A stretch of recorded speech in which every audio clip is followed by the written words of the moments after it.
like, hey man, I only got about $86,000 saved up. Is that a lot? And so he just kind of laughed and was like, yeah, you're doing a lot better than than most folks are. And I was like, okay, I guess I'm on track. I don't know. But yeah, how did I do that? Like I said, I house hacked. My living expense was $400 for 5 straight years. And every time I got like a pay raise, I did not change my living expense one bit. Every pay raise I got was I just put more money into my automatic investments. Welcome back to House Rich, the Millennial Real Estate Show. We talk to average people that have done above average things in real estate. So today we're going to learn about my personal home ownership journey, how I used that handout to buy my first property, how it helped me immensely, and how I house hack single family properties without my roommate even knowing it. So it's a pretty cool story. So I'm also going to talk about some things that I did not realize when I purchased my first home that may help you as well. They're kind of random, but you may run into them as well. So yes, I purchased my first home at 21, right out of college. So how did I do it? So I went to the United States Naval Academy for college. So it's free, aka paid by the U.S. taxpayer. So appreciate y'all there. And all you have to do is serve at least 5 years in the military after college, and everything's good to go. And so I didn't. So I guess you're kind of told where you're going to live when it's in the military. You kind of get to pick your ship for the most part. But I found out I was going to go be on a ship in Norfolk, Virginia. So there you go. That's where I was going to be living for the next at least 2 to 3 years. And so my parents highly suggested that I buy a property. I was like, okay, that kind of makes sense. And it made sense to me because I was like, I'm going to be having a living expense no matter what. Why not rent from yourself? AKA buy a property. So I was like, okay, that's what I'm going to do. I had no clue in hindsight how the process even worked. It's one of the reasons I actually became a loan officer, because I was like, hey, if I could do just a smidgen, a dollop, a drop of education, I could kind of build some traction in this industry, because I don't even know, I have no clue what happened when I purchased my first home at all. I got no education or anything as far as that process. And so I started looking for homes. So I went down there with a friend in the Norfolk area and just started looking for homes. And I was like, I kind of had an idea of what type of property I want to get. I knew I was going to be, I was in the military. So I was like, hey, I want to get a property that's easily maintainable, because I'm going to be, on the high seas every now and then on deployment. So I don't want to have to be dealing with a yard and having to cut grass and all this other stuff when I'm, going to be gone for at least for these 6-month patches. And so honestly, whether you're in the military or not, I think that's a very smart move. Or first time home buyer is getting a place that's easily maintainable. Or if you're just somebody that travels a lot, to me, a condo or a townhome is the way to go. And it's a lot less expensive. And I'll get into that a little bit later in this episode as well. So, and I kind of stumbled into this scenario, but I ended up finding a property. It was a what do you call it? A condo. And so I kind of knew I wanted to get a 2-bedroom property. I had no visions of renting out, but I was like, I think people want to live in 2-bedroom properties, because you can at least, even if you're a single guy or gal, you can at least maybe turn the other one into a home office or do something like that. And so I knew I wanted to get a 2-person property. And so I ended up finding a 2-family property that I fell in love with. It was a brand new construction property. So here comes the process where it's time to get. I guess I got pre-qualified, purchase a home, and all that. And so I have no details for you on what happened during this process. I just know that I signed a contract, and I guess 30 days later, I own the property. Like, I do not remember a single thing from the home buying process. It was just me signing documents. But in hindsight, after purchasing another property, I was like, hey, I probably needed some money for that down payment, didn't I? And so, yeah, my parents helped me with the down payment on that first property. I don't know if it was FHA. Oh, I guess it had to be. Oh, yeah, I don't know if it was conventional FHA or what, or even what the down payment was. But my parents were like, yeah, that was kind of a gift for getting into college for free. So I guess do some good work in high school, get into a good school, get a scholarship, or join the military or whatever, and have your college paid for free. And your parents may be able to help you out with something else down the line if they were going to help you out with college, or you can do the same thing for your kids as well. So let's talk about getting into this property, finding a roommate, etc. And so I found a roommate who actually was on the same ship as me. So we had essentially the exact same schedule, being gone and all this. It was great having somebody that was in the military, because they're going to get paid solid pay. You actually know what they make for pay. And so I wasn't really like friends with this person. It was just kind of like an acquaintance. And so we're on the same ship, and I was like, hey, you should rent this property that I'm in. And so I never specified that I own the property. And that was something that my parents told me as well. So they passed down money, but also the knowledge, which was the most important part of this equation. And so they were just like, hey, just tell him the property is for rent and he can be your roommate, because you're not lying, it is for rent. We just don't know who was renting. And so you're probably thinking, how did he not know who owned the property? And so you can get yourself a property manager. And so in my situation, my property manager was my parents on paper. I mean, I was a property manager in real life, but on paper, my parents were the property manager. And the reason for that was it helped a couple of things. So, we're in the same age, so don't want to be a situation where the person potentially is like jealous because, I own this property and they're like, hey, I want to, move out, or I don't want to be paying somebody my own age rent. It just helps with just random drama and stuff in the place. And, hey, I'm going to be late on the rent, or just financial issues. They're less likely to try to buck at a third party than they are somebody in the same age bracket. And so how the process worked was, that's they signed some paper. He signed some paperwork with the property management company that was my parents, and would just mail rent off to them whenever it was due, and they take the rent and just put it right into my bank account. So I wasn't paying them for any sort of service. So I don't know if you got a relationship like that with your parents, where you're certain that somebody can give them money and they'll just put it into your bank account. But that was luckily the situation I had there. And so when it came to fix stuff, they would let them know, and I would just be like, I would just volunteer to fix it in the property. And so that's another key about having a new property, is that you don't want a property where there's going to be a bunch of stuff you have to fix if you're not like a handyman or gal. I think in 5 years there, I had to maybe change like a light bulb or something like that. Like, I don't genuinely remember fixing anything in 5 years in that property. I think there was an issue.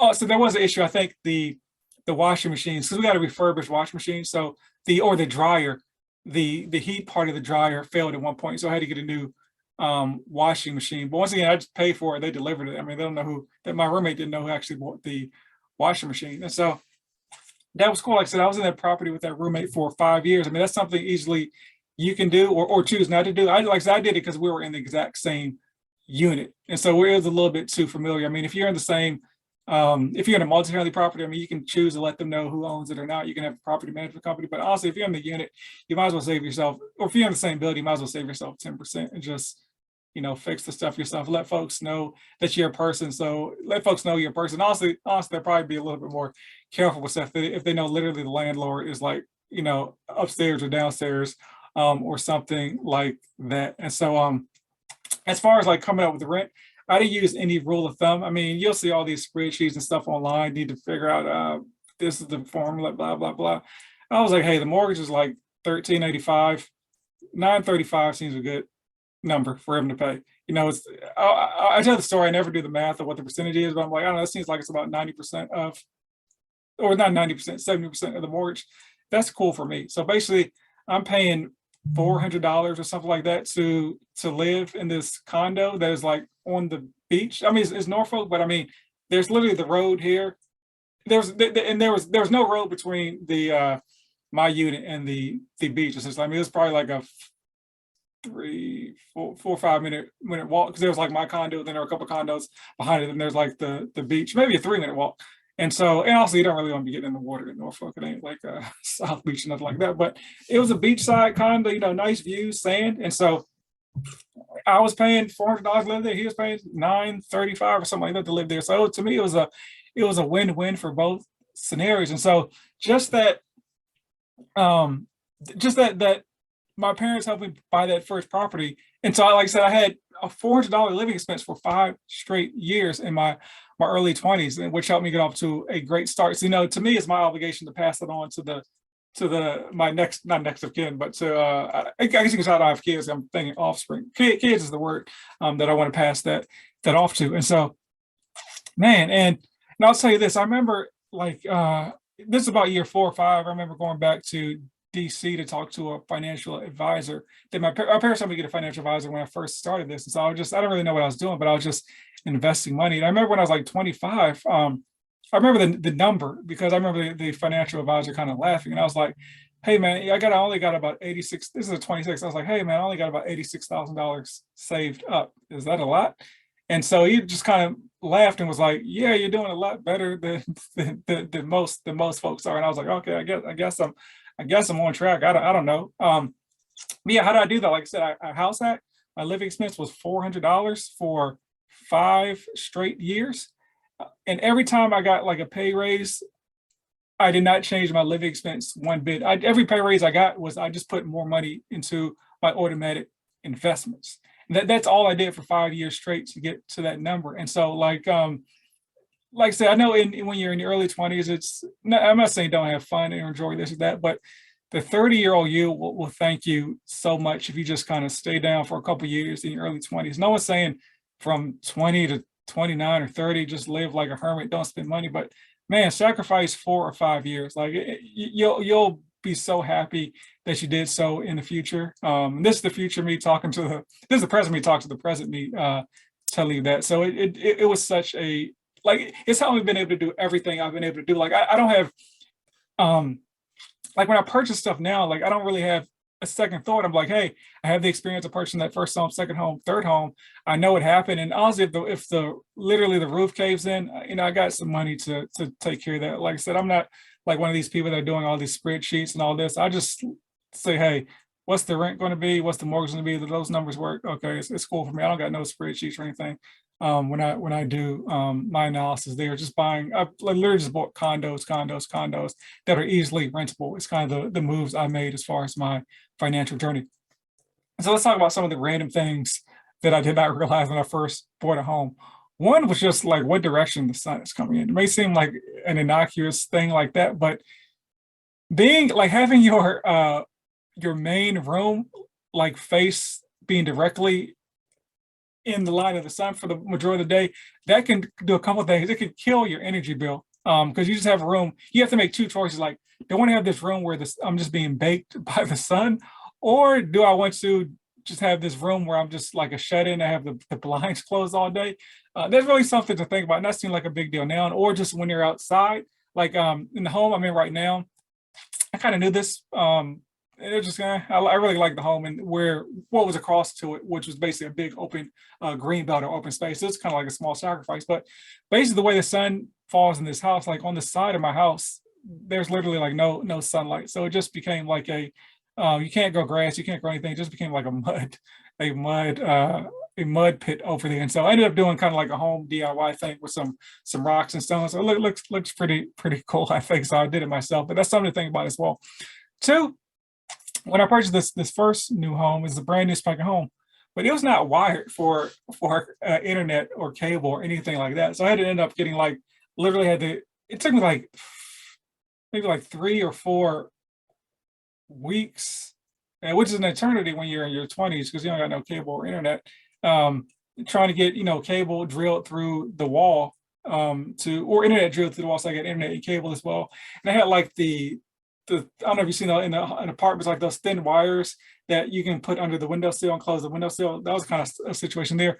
But that's something I definitely would have looked at when I'm getting a new property, because that's something that's super important when you're selling too. Like no one wants to buy a place that's not wired for cable or internet. But I got everything fixed up there. And then also too, like I said, this was a 4-unit condo. And so I was one of the first ones to move in. But something to think about as well is like, hey, what does this unit sound like when someone's upstairs? So if you have the ability, like go upstairs, have someone downstairs or vice versa, and just jump around and see what it sounds like in the apartment, because you don't want to get into a place where like the floors are real thin, because you may say you can complain to the HOA, but what are they going to do? So somebody to stop walking loudly. I mean, it's nothing you can do about just a loud upstairs neighbor. It just kind of is what it is. And on that same note, do the same thing when you're with noise. So one thing I do now is like I'll bring my when I go to place, I'll bring my iPod and I'll bring my speaker, and I'll just play the music super loud just to see what the loudest that the music could be in the proper, not to an extent. Like it's not like a rock concert or anything like that. And then so I've done that, and then so I did that on like mildly high noise just to see what it sounds like outside. And then also another thing I did was once I actually moved in, I actually did the same thing and just kind of let my neighbor hear, because I was like, I'll just be honest, I was like, hey, I like to play my music in the shower, but I don't want to wake you up, especially in the morning at 6 a.m. So I'm just like, hey, this the decibel I'm going to play my music. Can you hear it? Can you not hear it? And so they couldn't hear it. So I was like, it was all good. But you don't want to be in a situation where your neighbors hate you and you don't even know it because you're playing music that you think is not too loud. But it is actually loud because you got thin walls. So that was a big bonus for me. I don't know, number one, but your mortgage payment is pretty much always going to go up. Even if you're in a place where it's like, the taxes are fixed, your insurance is going to go up because hopefully your home is appreciating. So insurance for some reason just costs more for whatever reason. I guess the rebuild costs and all that, but your insurance is always going to go up. And if you're in a place where the taxes are not fixed, your taxes are going to go up as well. And then the last but not least, is if there's like a natural disaster where you live, or you have something that needs to be fixed, make sure you always go through your insurance. So like me being in my 21, 22, like I said, I lived kind of on the beach. There was like this huge flood, like a huge flood. Like the water was like waist high outside. I remember wading through this waist high water because I lived on a peninsula. Yeah, peninsula. And so I was like, man, yuck, I want to clean this. I think I'm gonna clean this up myself. And so I was like, huh. I went down there and I was trying to clean stuff. It was kind of like muddy, but as you clean more, I was like, oh, look, this isn't mud. This is sewage. Ugh. And so I just called up like a company I saw on TV, and they came out and gave an estimate, and they were like, okay, we'll be out there in a couple of days. And I was like, okay, sounds good. 'Cause like I said, I've been saving like money up for a situation like this. I was like, okay, I got the money to clean it. It's all good. And so I was like, huh. I called my parents and was like, hey, this is the situation. And they were like, they didn't say call me a bozo, but like, no, you need to go through your insurance, and more importantly, go through the HOA to figure out, what they're going to do to get this fixed. Because you have like a group policy when you're in a condo. And so that's another thing in a condo. So you pay HOA fees and all that, but typically you're less likely to have a huge expense. So like if you think about if you're in a single family home yourself and the roof gets old or something that happens, it may take you $10,000-$15,000 to get a new roof. When you're in a condo, and like this unit was shared by four other people in this unit, so it's one roof divided by four, sort of. But there are actually three condos. I think there's like 20 units between the all. So you got your three roofs divided by 20. It's really the expense. So it's a little bit less of a burden when it comes to comes to big expenses and like capital expenditures that you see people talk about online, where it's like, oh, I didn't save for this, that. They're still there, but they're a lot less when you're in a condo because there's typically like a group policy going on there. And so yeah, that's it. I have something else. I wrote sandport. I can't exactly read what that means, but if sandport means anything to you, watch out for sandport as well. So yeah, we appreciate you all listening this long. Please leave a review wherever you listen on Apple, Spotify, Podcast, Castpart, whatever app you're listening to. Leave a response or leave a review. That really helps me get the word out to other people, so I can kind of spread the good word to folks like you that appreciate tips on home ownership. So thank you, and until we meet again. Oh, also, if you like solo episodes, let me know. I don't know if folks like the solo episodes better, the guest episodes, or just a mix and match of either of those, but let me know that as well. So thanks to